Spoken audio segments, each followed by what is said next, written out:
आप सभी के रेलवे की परीक्षाओं में एलसीएम और एचसीएफ वाले ऐसे सवाल बहुत ज्यादा पूछे जाते हैं। पहले थोड़ा सा कॉन्सेप्ट की चर्चा कर लेते हैं, उसके बाद फिर ऐसे सवाल को बहुत ही जल्दी से आप लगा सकते हैं।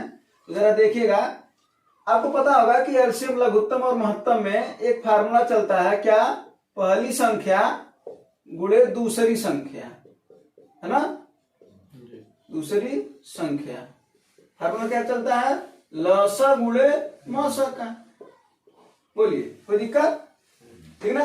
तो ये कॉन्सेप्ट चलता है कि पहली संख्या गुणे दूसरी संख्या बराबर लसा गुणे मसा, और इसी पर हम सभी लोग सवाल पढ़ेंगे।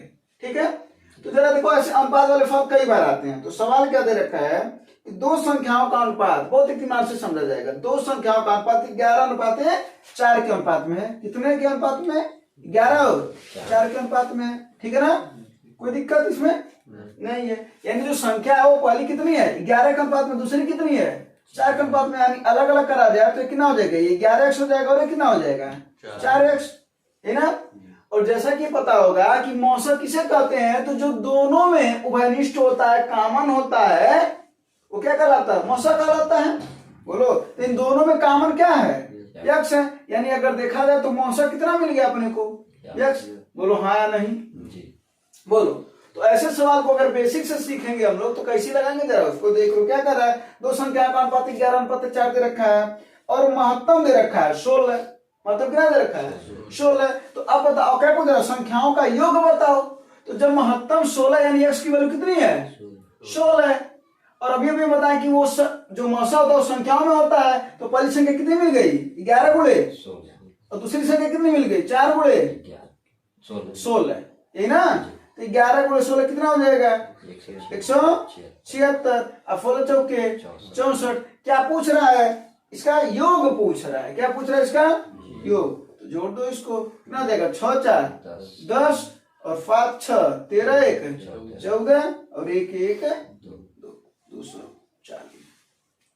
ठीक ना?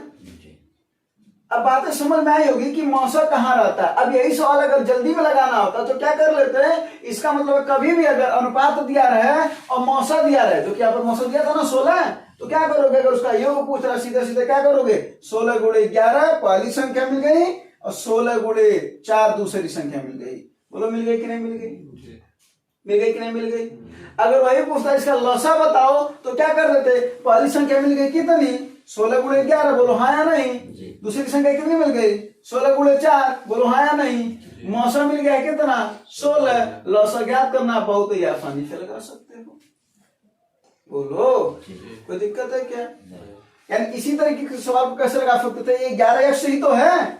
अब यानी देखो, 11x गुणे 4x बराबर लसा ज्ञात करना है तुम्हें, यही ना? मौसा कितना है? x से x कट जाएगा। बोलो हाँ नहीं? और x की वैल्यू कितनी है? 16 है। तो यहाँ पर कितना हो जाएगा? गुणे 16। अब यही 11 गुणे 16 गुणे 4 कर दोगे, जो आएगा वही तुम्हारा क्या हो जाएगा? लसा भी सवाल में पूछ सकता था। ये तो पूछा ही पूछा, अंतर भी पूछ सकता था। अगर अंतर पूछता तो इसको क्या कर देते? माइनस कर देते। चीजें समझ में आई कि नहीं आई? ऐसे ना कि चीजें ज्यादा कॉम्प्लिकेट हो गई। ठीक है? ये बहुत बेसिक से समझाने के लिए। बाकी बहुत लोगों के सवाल तो आता ही जाता है, जिनके सामने पहले से सवाल आया है ना? तो अगला सवाल देखा जाए। अब अगले फल को देखो, अगला फल क्या कर रहा है?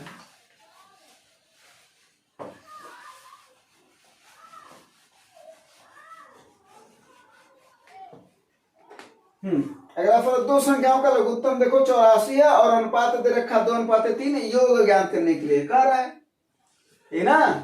अब जरा देखो, संख्या किस अनुपात में है? 2:3 के अनुपात में है। अलग अलग बात करेंगे तो कितना हो जाएगा? ये 2x और ये कितना हो जाएगा?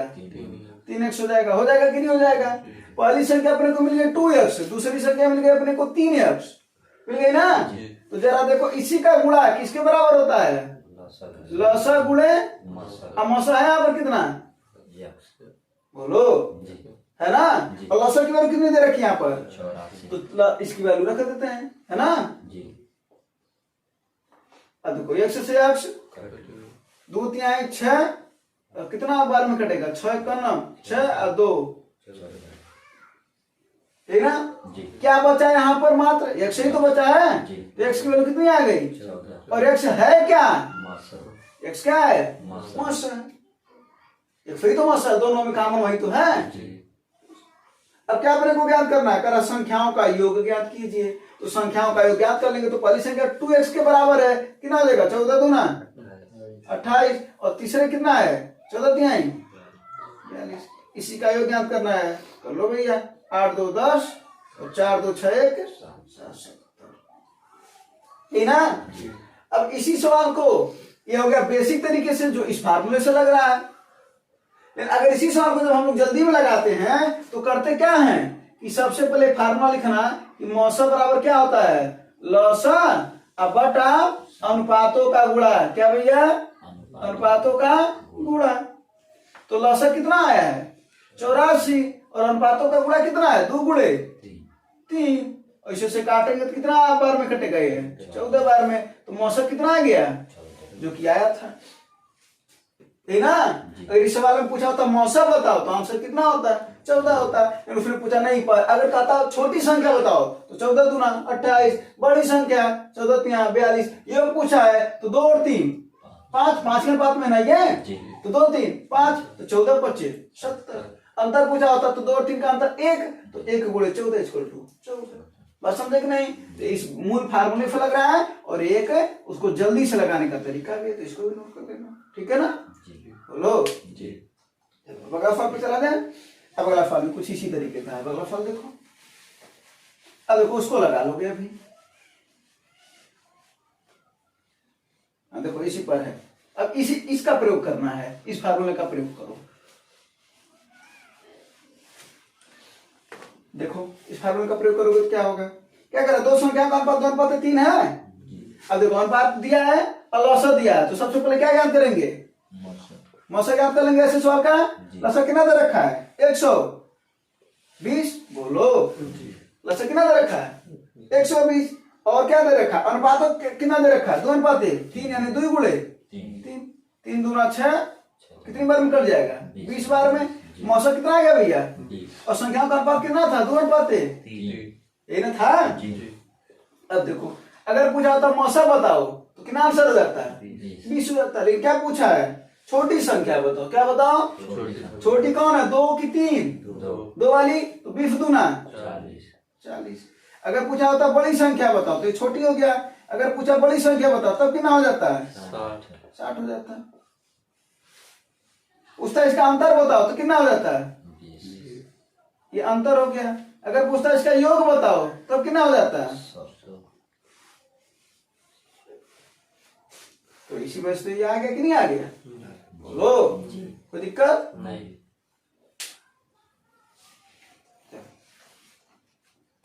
एक और सवाल है, इसको उठा था। तब ये वाला कॉन्सेप्ट समझ में आ गया होगा, एकदम क्लियर भी होगा।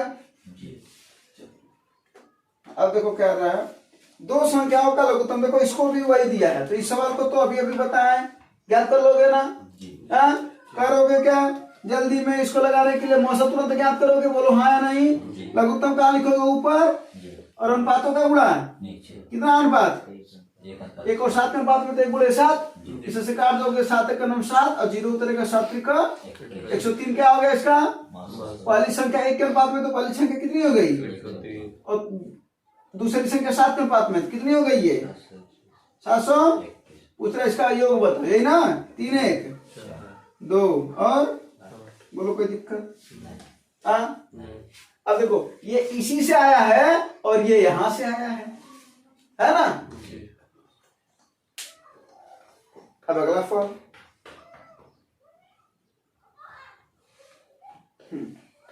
एक और सवाल है इसमें जरा देखना।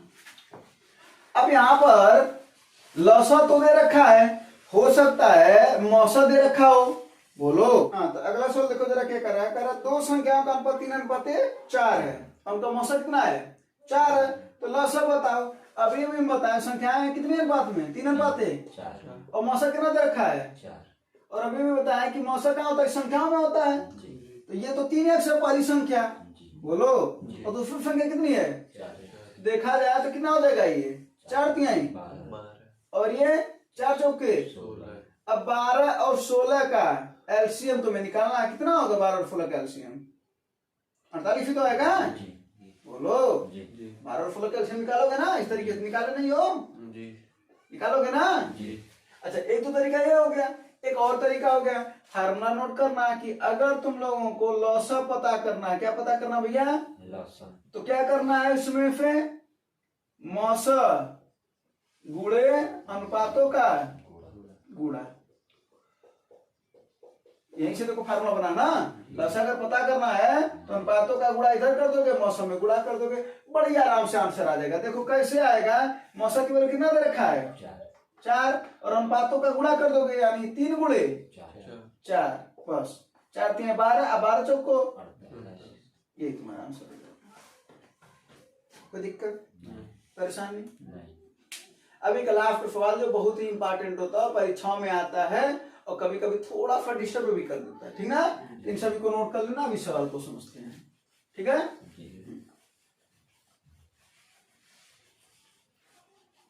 कहीं भी अगर किसी को कोई दिक्कत हो तो जरूर बताए, ठीक है।